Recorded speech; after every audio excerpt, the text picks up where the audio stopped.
இது வரைக்கும் சேனலை சப்ஸ்கிரைப் பண்ணாதவங்க சேனலை சப்ஸ்கிரைப் பண்ணிக்கோங்க. அதோட மறக்காமல் பக்கத்தில் இருக்கக்கூடிய பெல் ஐக்கானை கிளிக் பண்ணுங்கள். அப்போ தான் நான் போடக்கூடிய லேட்டஸ்ட் வீடியோக்களோட நோட்டிஃபிகேஷன்ஸ் உங்களுக்கு வந்து சேரும். இப்போ பாடத்துக்கு போகலாம். இன்றைய பாடத்தில் ப்ரெசன்ட் பர்ஃபெக்ட் டென்ஸை எப்போ எந்தெந்த சூழ்நிலைகளில் பயன்படுத்தலாம் அப்படிங்கிறத பற்றி பார்க்க போகிறோம். முதலாவதாக sentence structure.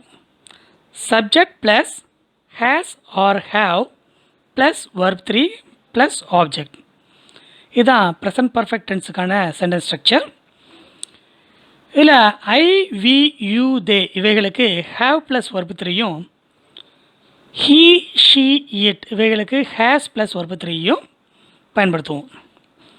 டைமிங்ஸும் just now, already, recently, never, yet, since, for.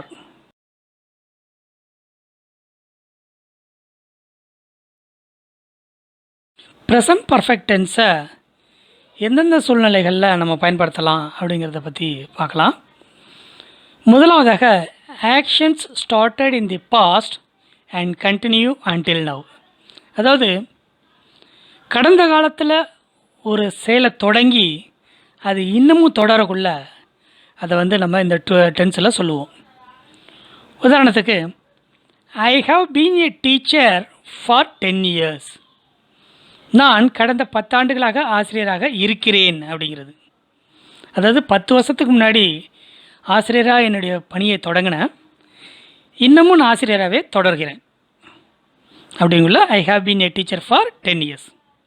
இப்போ ஃபார் 10 yearsங்கிறது நான் தொடங்கின வருஷத்தை வந்து மொத்தமாக சொல்கிறேன். எப்போ தொடங்கினேன் அப்படின்னு சொல்கிறதுக்கு சின்ஸ் 2010. அதாவது ஐ have been a teacher since 2010 அப்படின்னு சொல்லலாம். அதாவது 2010 நான் ஆசிரியராக எனது பணியை தொடங்கினேன் அப்படிங்கிறது அர்த்தம். ஃபாருங்கிறது பீரியடுக்கும், சின்ஸுங்கிறது பாயிண்ட் ஆஃப் டைம், எப்போ அந்த செயல் ஆரம்பிச்சது அப்படிங்கிறதுக்கும் பயன்படுத்துவோம். அதற்கு அடுத்ததாக completed actions without specific time. அதாவது ஏற்கனவே நடந்து முடிந்த செயல்களை நடந்த டயத்தை குறிப்பிடாமல் சொல்கிறதுக்கு நம்ம இந்த டென்ஸை பயன்படுத்துவோம். அதாவது எப்போ அந்த செயல் நடந்தது அப்படிங்கிறத விட அந்த செயல் ரொம்ப முக்கியத்துவம் பெறக்குள்ள இந்த டென்ஸை பயன்படுத்துவோம். டயத்தை விட செயலுக்கு முக்கியத்துவம் கொடுக்கக்கூடிய செயல்களுக்கு இந்த டென்ஸை பயன்படுத்துவோம். உதாரணத்துக்கு, she has learnt English already. அவள் ஏற்கனவே ஆங்கிலம் கற்றிருக்கிறாள் அப்படிங்கிறது. அவளுக்கு ஏற்கனவே இங்கிலீஷ் கற்றுட்ருக்காளா இல்லையா அப்படிங்கிறது அங்கே முக்கியம். அவள் எப்போ கற்றுக்கிட்டாங்கிறது நம்மளுக்கு முக்கியம் கிடையாது. இந்தமாரி வாக்கியங்களுக்கு நம்ம இந்த ப்ரெசன்ட் பர்ஃபெக்ட் டென்ஸை பயன்படுத்துவோம்.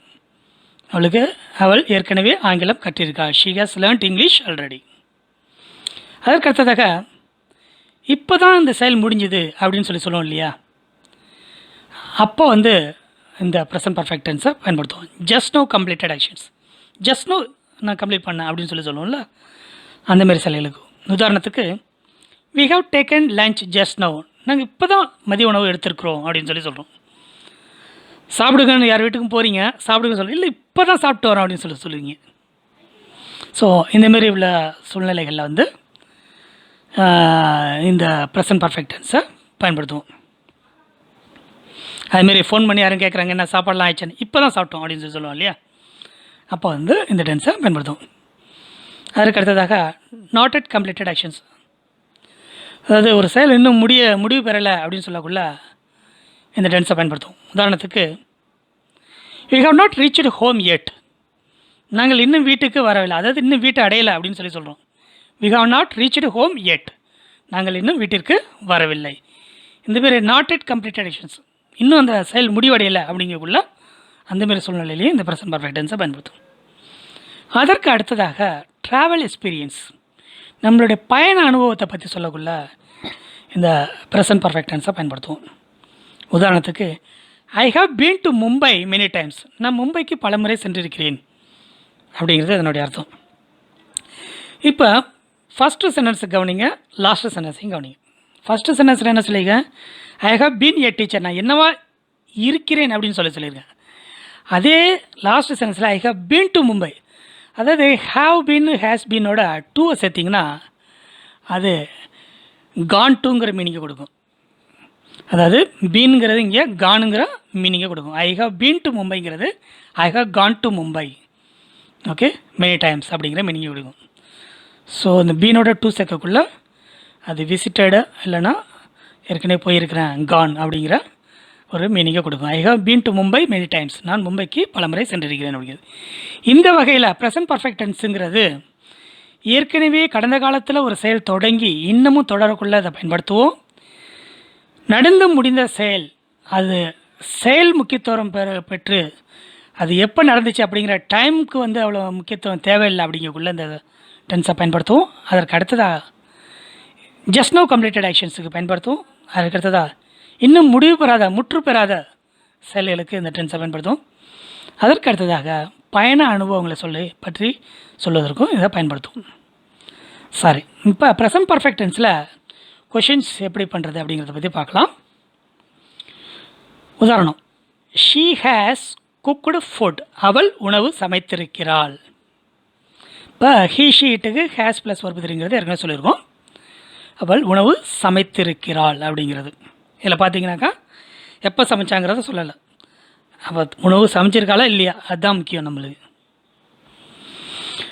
இதோட negative form she hasn't cooked food, அவள் உணவு சமைத்திருக்கவில்லை அப்படிங்கிறது. இந்த சென்டென்ஸில் பார்த்தீங்கன்னா ஏற்கனவே 2 வர்பு இருக்குது. ஒன்று வந்து ஹேஸ், இன்னொன்று வந்து குக்குடு. அதனால் மூணாவதாக ஒரு ஆக்சிலரி வர்பை இந்தமாதிரி சென்டென்ஸுகளுக்கு சேர்க்க வேண்டிய அவசியம் இல்லை. டைரெக்டாக நாட்டை சேர்த்துட்டிங்கனாக்கா அது நெகட்டிவ் ஃபார்ம் ஆகிடும். ஹேஸ் நாட்டோட கான்ட்ராக்ஷன் வந்து ஹேசன்ட், அதாவது ஷார்ட் ஃபார்ம் வந்து ஹேசன்ட். இப்போ ஷி ஹேஸ் குக்குடு ஃபுட், இதை வந்து நம்ம வந்து கொஷினாக கன்வெர்ட் பண்ணுறோம். ஹேஸும் ஷீயும் ஜஸ்ட் இடம் மாறுது. ஹேஸ் இடத்துல ஷீ வருது, ஷீ இடத்துல ஹேஸ் வருது. ஹேஸ் ஷீ குக்குடு ஃபுட், அவள் உணவு சமைத்திருக்கிறாளா, இது எஸ் ஆர் நோ கொஷின். சமைச்சிருக்காளா, எஸ் சி ஹேஸ், நோனா no she hasn't. Negative form hasn't she cooked food, அவள் உணவு சமைத்திருக்கவில்லையா. அதற்கு அடுத்ததாக WH கொஷின். ஜஸ்ட்டு அந்த எஸ்ஆர்னோ கொஷின் ஸ்ட்ரக்சரோட ஹவ்வை சேர்த்துருக்கோம். How has she cooked food, அவள் எப்படி உணவு சமைத்திருக்கிறாள் அப்படிங்கிறது. Negative form why hasn't she cooked food, அவள் ஏன் உணவு சமைத்திருக்கவில்லை அப்படிங்கிறது. அதுக்கடுத்ததாக ஹேவ் ப்ளஸ் வர்பு 3க்கு ஒரு உதாரணம். ஐ வி யூ தே இவைகளுக்கு வந்து ஹேவ் ப்ளஸ் வர்பு 3ங்கிறத சொல்லியிருக்கோம். They have seen the movie already, அவர்கள் ஏற்கனவே அந்த படம் பார்த்திருக்கிறார்கள் அப்படிங்கிறது. இதனோட negative form they haven't seen the movie already, அவர்கள் ஏற்கனவே அந்த படம் பார்த்திருக்கவில்லை அப்படிங்கிறது. இப்போ yes or no question. Have they seen the movie already, ஹேவும் தேவும் இடமாற்றம் பெறுது. அவர்கள் ஏற்கனவே அந்த படம் பார்த்திருக்கிறார்களா, எஸ் ஆர் நோ கொஷின். இது பார்த்துருந்தா எஸ் தே ஹாவ், இல்லைன்னா நோ தே ஹேவன்ட். இப்போ negative question, haven't they seen the movie already, அவர்கள் ஏற்கனவே அந்த படம் பார்த்துருக்கவில்லையா. அதற்கு அடுத்ததாக WH question. How have they seen the movie already, ஏற்கனவே அவர்கள் எப்படி அந்த படம் பார்த்திருக்கிறார்கள் அப்படிங்கிறது. ஏன்னா படம் இன்னும் தேட்டருக்கு வரலை, அப்படி இல்லைனாக்கா படம் வந்து புதுசாக ரிலீஸ் ஆன படம் அப்படிங்குள்ள தேட்டருக்கு போகாமல் எப்படி அவங்க படம் பார்த்தாங்க அப்படிங்கிற மாதிரி கூட கேட்கலாம். How have they seen the movie already, இன்றைக்கி தான் அந்த படம் ரிலீஸ் ஆகிருக்கு, தேட்டருக்கு போல் எப்படி படம் பார்த்துருக்காங்க அப்படின்னு கூட அர்த்தத்தில் கூட கேட்கலாம். இப்போ negative form why haven't they seen the movie already, அவர்கள் ஏன் ஏற்கனவே இந்த படம் பார்த்திருக்கவில்லை அப்படிங்கிறது. அதாவது ஏற்கனவே பல தடவை அந்த படத்தை டிவியில் போட்டிருக்கான், இருந்தும் கூட அவங்க படம் பார்க்கலாம் அப்படிங்கிற அர்த்தத்தில் கேட்டதாக எடுத்துக்கலாம்.